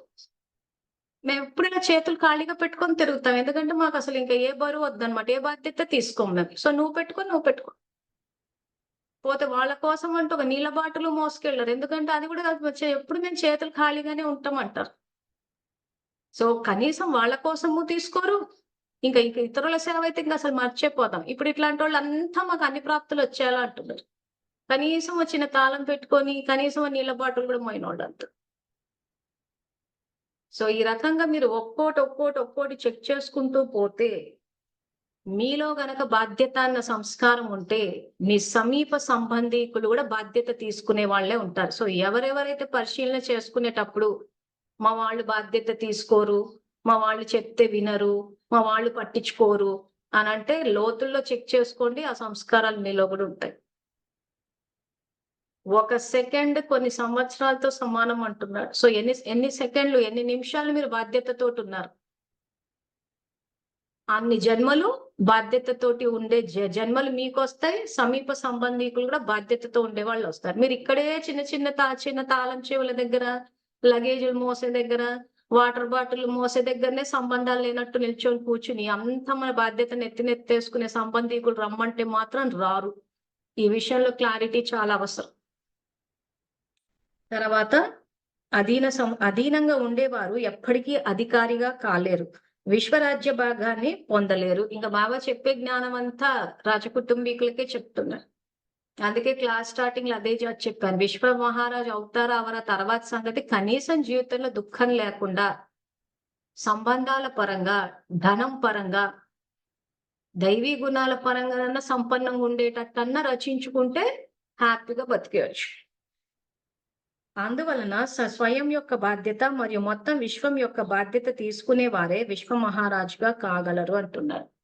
సో ఈ రోజు మనం సేవ అన్న పదం వాడేటప్పుడు బాబా సేవ అన్న పదాన్ని ఇంకా పూర్తిగా తుడిచేశారు. తుడిచేసి ఇక్కడ బాబా చెప్పినట్టు విశ్వం యొక్క బాధ్యత అంటే అయితే విశ్వ సేవ, దేహత్ సేవ, మనసా సేవ, వాచా సేవ, కర్మనా సేవ, ప్రకృతికి సేవ, ఈ పదాలు వాడాలి. బాబా సేవ అన్నామంటే ఏమైపోతుందంటే ఈ పదాలన్నీ మర్చిపోతాం ఇంకా. ఈ పదాలు మర్చిపోతాము, అవి ప్రాక్టికల్ లైఫ్ లోకి తేవాలన్న విషయం కూడా మర్చిపోతాం. సో బాబా సేవ అంటే బాబా గోగులు పెట్టాలేమో అన్న ఈ ఒక్క విషయమే గుర్తుంటుంది అందరికి. సో బాబా అనగానే బాబా భోగు పెట్టారా. సో ఆయనకి తిండి పెట్టేస్తే విశ్వర మహారాజు పదవి ఇస్తానని నేను ఎక్కడా చెప్పలేదు. సో ఏమని చెప్పాడు ఇక్కడ, బాధ్యత తీసుకుంటే ఇస్తా అని చెప్పాడు. ఎప్పుడైతే స్వయం యొక్క బాధ్యత మరియు మొత్తం విశ్వం యొక్క బాధ్యత తీసుకుంటేనే విశ్వ మహారాజు గాని బాబాకి భోగు పెడితే మాత్రము ఆయన దాన్ని స్వీకరించడు, మనకు ఏ పదవులు ఇవ్వడు. పదవులు అంటే శ్రేష్ఠ జన్మలు కూడా రావు. ఊరికే మనం అలా పెట్టుకుని మనం ఏవో పదవులు వచ్చినట్టు ఫీల్ అయిపోయి ఫైనల్ గా రిజల్ట్ వచ్చినప్పుడు ఏడవడం తప్పితే, అప్పుడు బాబా నేను నీ భోగు పెట్టినాను నాకు పదవి ఇవ్వలేదా అంటే మురళి తీసి చూపిస్తాడు. ఇది మురళిలో అంటాడు చూసారు, ఆ టీవీలో చూపిస్తా అని చెప్పి. సో మనం రోజంతా బాగా గిన్నెలు తోమి, నేను బాబా కోసం సపరేట్ గిన్నె పెట్టా, సపరేట్ గ్లాస్ పెట్టా, సపరేట్ ట్రే పెట్టా, మౌంట్ అబు నుంచి మంచి చెంకి టైపు నేను బట్ట తెచ్చేసాను, పువ్వులు పెట్టి నేను రోజు భోగులు అండాను, మా ఇంటోళ్ళందరినీ మాడగొట్టి మరీ చేసి పెట్టి ఇంత చేసి ఏంటి బాబా అసలు కనీసం ఒక ప్రజల్లోకి కూడా తీసుకురాలేదంటే ఇదిగో ఈ మురళి తీసి చదవంటాడు. అది ఫ్లాష్ అవుతుంది. టీవీలో చూపిస్తా అంటాడు చూసారా, ఇదిగో ఇదే. సో అప్పుడు టీవీలో మనకి ఏం కనిపిస్తుంది? స్వయం యొక్క బాధ్యత మరియు మొత్తం విశ్వం యొక్క బాధ్యత తీసుకునే వారే విశ్వ మహారాజు కాగలరు అన్న మహావాక్యాలు ఫ్లాష్ అవుతాయి. అప్పుడు మీరు ఏడ్చినా నేనేం చేయలేను అంటాడు. ఎక్కడన్నా మురళీలైన బోగుని కవర్ చేశాడు. అసలు బాధ్యతల గురించి మాట్లాడాడు. రికార్డింగ్ గురించి మాట్లాడాడు. సో మనం ఆ రోజు ఇంకా బాబా నేను మంచి బట్ట తెచ్చేసాను, మౌంట్ అబు నుంచి పువ్వులు పెట్టాను, పాటలు పెట్టాను, దానివల్ల ఎక్కడ బాధ్యత ఏదని అంటాడు. సో బోగు పెట్టడమే మీ బాధ్యత అంటే ఇంకా అంతకన్నా అజ్ఞానం ఇంకొకటి లేదు. స్వయం పట్ల బాధ్యత తీసుకుని దైవీ గుణాలతోటి సంపన్నంగా అవ్వండి, బలహీనతలను అధిగమించి సంపూర్ణంగా అవ్వండి అంటున్నాడు. సో నెక్స్ట్ ఏమంటున్నారంటే, విశ్వ కళ్యాణకారి తండ్రి యొక్క సంతానమై ఉండి స్వకల్యాణం చేసుకోలేకపోతున్నారు అంటున్నాడు. తర్వాత కలియుగం యొక్క కర్మభోగానికి గుర్తుగా ఒకటి చెప్తారు. ఎవరైనా లక్షాధికారిగా ఉండి ₹1 కూడా స్వయం సుఖానికి ఉపయోగించుకోకపోతే ఏమంటారు? అలాగే సర్వశక్తుల ఖజానాకు యజమానిగా ఉండి స్వయం కోసం చిన్న శక్తిని కూడా ఉపయోగించుకోకపోతే వారిని ఏమంటారు? సంగమయుగి బ్రాహ్మణుల గుర్తైన ఇదా? ఇప్పుడు మీరు సంగమయుగిలేనా లేక ఒక పాదం కలియుగంలో పెట్టారా అంటుంది. సో ఇక్కడ ఈ మహావాక్యాలను ఏం చెప్తున్నారంటే, కలియుగం యొక్క కర్మభోగానికి గుర్తంటే కలియుగంలో ఏమవుతుందంట, బ్యాంకుల్లో డబ్బులు పెట్టుకున్నా కానీ, లక్షాధికారులైనా కానీ ₹1 కూడా సుఖానికి ఉపయోగించుకోరంట. కలియుగి కర్మభోగం అంటాడు. సో కలియుగంలో ఏం చేస్తున్నారు జనాలు? డబ్బు సంపాదించాలి, డబ్బు సంపాదించాలి అని చెప్పి విపరీతంగా సంపాదించి ఆస్తులు కూడేసుకుని ఇటు రియల్ ఎస్టేట్ అని, మ్యూచువల్ ఫండ్స్ అని, గోల్డ్ జ్యువెలరీ అని చెప్పి, బ్యాంక్ బ్యాలెన్స్ అని చెప్పి, వెంచర్లు అని చెప్పి అన్ని చోట్ల వేసేసుకుంటున్నారు. కానీ ₹1 కూడా స్వయం కోసం ఖర్చు ఉండదు. అంటే వీళ్ళ సుఖానికి వాడుకున్నది ఏమీ ఉండదు. సో ఇది కలియుగి కర్మభోగం అంటాడు. అంటే జీవితాన్నంతా ఆస్తులు పోగేయనికి ఉపయోగించేస్తారు. సో మరి సుఖపడ్డామా ఏంటనంటే దానిదేముంది, మేము ఫారిన్ ట్రిప్స్ వెళ్ళిపోతున్నాం అంటున్నారు. మేము వీకెండ్ కి ఏమైనా రిసార్ట్స్ ఉంటే వెళ్ళిపోతున్నాము, పేకాడేసుకుంటున్నాము, బంధువుల్ని కలిసేసుకుంటున్నాం, గెట్ టుగెదర్లు పెట్టేసుకుంటున్నాం, ప్లెజర్ ట్రిప్స్ ఇవన్నీ పెట్టేసుకున్నాం. పెద్ద లిస్ట్ చదువుతున్నారు. లేదు మేము ఇంత డబ్బుండి సుఖపడుతున్నాం అని చెప్పి.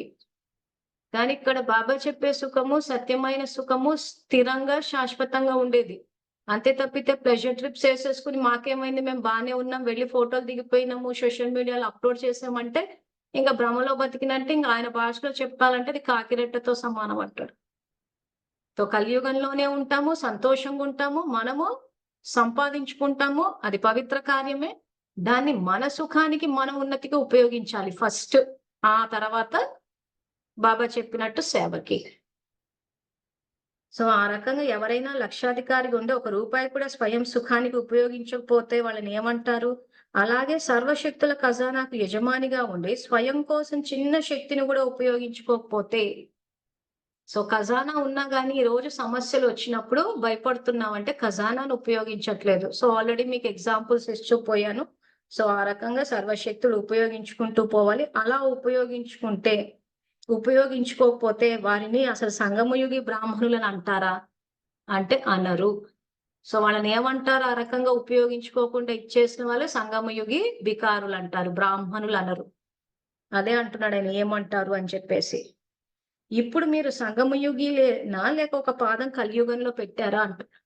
సో పూర్తిగా సంగమయుగంలోకి వచ్చారా లేదా ఒక పాదం అటు పెట్టారా అంటే ఇక్కడ స్వయాన్ని పరిశీలించుకునేటప్పుడు ఏం చేయాలి? మనం పూర్తిగా బ్రాహ్మణులం అయ్యామా లేదా ఇంకా శూద్రులుగా ఉండిపోయామా?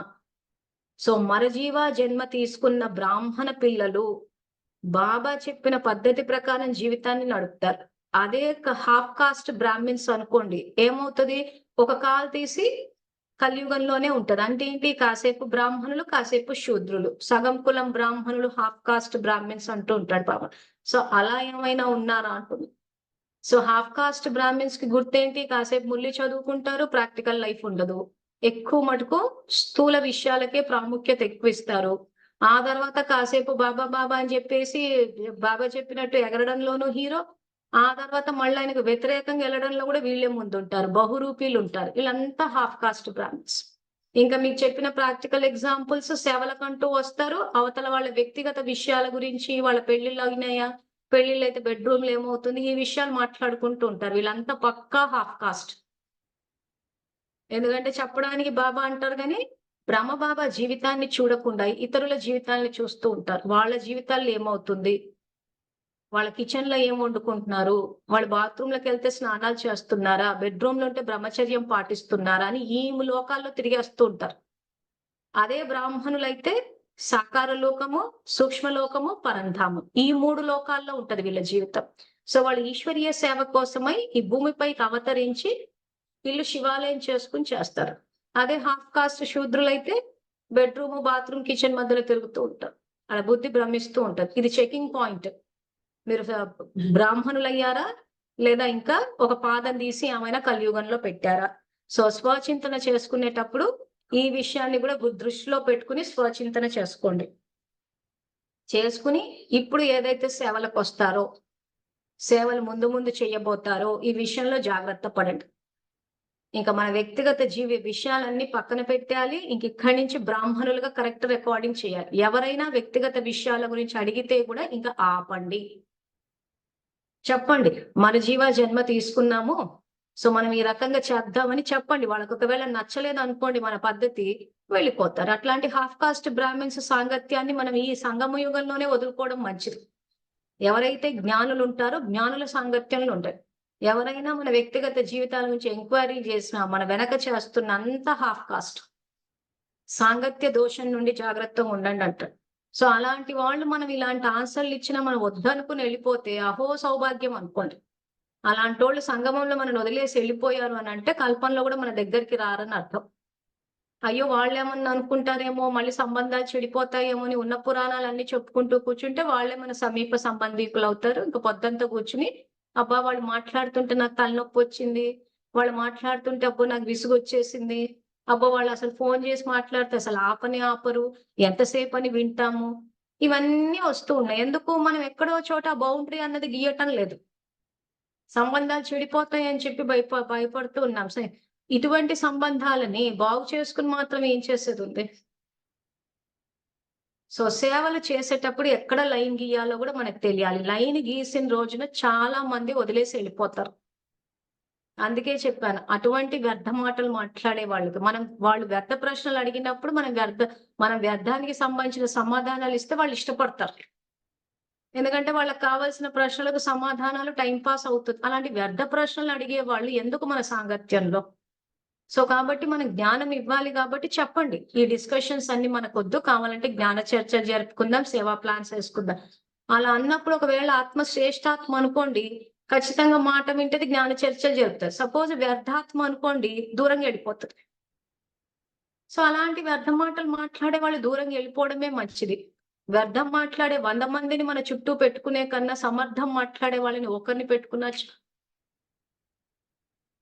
సో ఆ విషయంలో కూడా స్వచింతన స్వపరిశీలన చేసుకుని ఎక్కడ గీతలు గీయాలో, ఎక్కడ బౌండరీలు గీసుకోవాలో కూడా మనకు తెలియాలి. అందరితో స్నేహంగా ఉండమన్నాడు, కానీ స్నేహాన్ని లోకువ చేసేంత విధంగా కాదు. సో ప్రతి నిమిషం అలాంటి టైంలో బాబా సలహా తీసుకుని చేయడం బెటర్. తర్వాత కలియుగం యొక్క సంగమయుగి బ్రాహ్మణ గుర్తు అయినా ఇది. ఇప్పుడు మీరు సంగమయుగిలేనా లేక పాదం కలియుగంలో పెట్టారా? సంగమయుగంలో స్థిరంగా ఉండలేమేమో, అక్కడికి వెళ్ళిపోదామని అనుకుంటున్నారా? సంగమయుగానికి ఇది గుర్తు కాదు. అందువలన ఇప్పటి నుండి తీవ్ర పురుషార్థి అయి దృఢ సంకల్పం చేసుకోండి. చేయాల్సిందే మరియు తయారవ్వాల్సిందే. చూస్తాము, ప్లాన్ తయారు చేస్తాము, దీనిని కూడా తీవ్ర పురుషార్థం అని అనరు. స్వచింతన స్వపరిశీలన చేసుకునేటప్పుడు ఈ పాయింట్ కూడా గుర్తుపెట్టుకోవాలి. మనం గనక ఆలోచించేటప్పుడు చూస్తాము, ప్లాన్ తయారు చేస్తాము అని అంటున్నాము అని అంటే దాని పురుషార్థం అనరు, సంగమయుగీలు అనడానికి కూడా గుర్తు కాదది. ఏం ప్లాన్ తయారు చేస్తారు? తయారై లేదా త్రికాలదర్శులకు ప్లాన్ తయారు చేయటంలో సమయం పట్టదు. ఎందుకంటే వారికి 3 కాలాలు స్పష్టంగా ఉంటాయి. అన్ని పనులు సెకండ్ లో చేసేస్తారు. ఇలాంటి తీవ్రగతిని తయారు చేసుకోండి. తీవ్ర వేగంతో వెళ్లేవారే సద్గతి పొందగలరు. అసలు ప్లాన్స్ వేయాల్సిన అవసరం ఏంటి? ఆల్రెడీ బాబానే మొత్తం అంతా ప్లానింగ్ చేసేసారు. 3 కాలాల జ్ఞానం మీకు ఇచ్చేసారు అంటున్నారు. సో గడిచిపోయిన గతము, వర్తమానము, భవిష్యత్తు. సో ప్లాన్ ఏమి ఇచ్చాడు బాబా? వర్తమానం ఏం చేయాలన్నదే ఈ 3 మొత్తం చెప్పేశాడు. సో ప్లాన్ ఆల్రెడీ తయారైపోయింది. సో మనం చేసేదే ఉంది. సో అందుకే త్రికాలదర్శులకి ప్లాన్ చెప్పాల్సిన అవసరం ఏముంది? తయారయ్యే ఉంది కదా అంటున్నారు. సో ఆ రకంగా త్రికాలదర్శులు అంటే 3 కాలాలు. సో నా గడిచిపోయిన గతంలో నేను విజయీ స్వరూపాన్ని, వర్తమానంలోను విజయీ స్వరూపాన్ని, సో ఇప్పుడు విజయీ స్వరూపాన్ని అనుకుని చేస్తూ పోతే, ఇప్పుడు సంగమంలో ప్రతి నిమిషము శ్రేష్ఠ సంకల్పం చేశాము అంటే విజయాన్ని పొందినట్టు. వర్తమానంలో గనుక వ్యర్థ సంకల్పం చేస్తున్నామంటే ఓడిపోయినట్టు. ఎందుకు ఓడిపోయినట్టు? మాయ వేసే మొట్టమొదటి బాణమే వ్యర్థ సంకల్పం అన్నాడు. సో విజయీలు అవ్వాలంటే ఫైనల్ ఎగ్జామ్ పాస్ అవ్వడం అన్నది సెకండరీ విషయం. తర్వాత విషయం. ప్రతి నిమిషం విజయులు అవ్వడం అంటే ఏంటి? ప్రతి నిమిషం సమర్థ సంకల్పం చేస్తే విజయులైనట్టు. వ్యర్థ సంకల్పాలు చేస్తే ఓడిపోయినట్టు. సో మనం సేవలకెళ్ళినప్పుడు వ్యక్తిగత విషయాలు మాట్లాడుతున్నాం, ఎంక్వైరీ చేస్తున్నాం అనంటే హాఫ్ కాస్ట్ బ్రాహ్మిన్స్ ఓడిపోయినట్టు.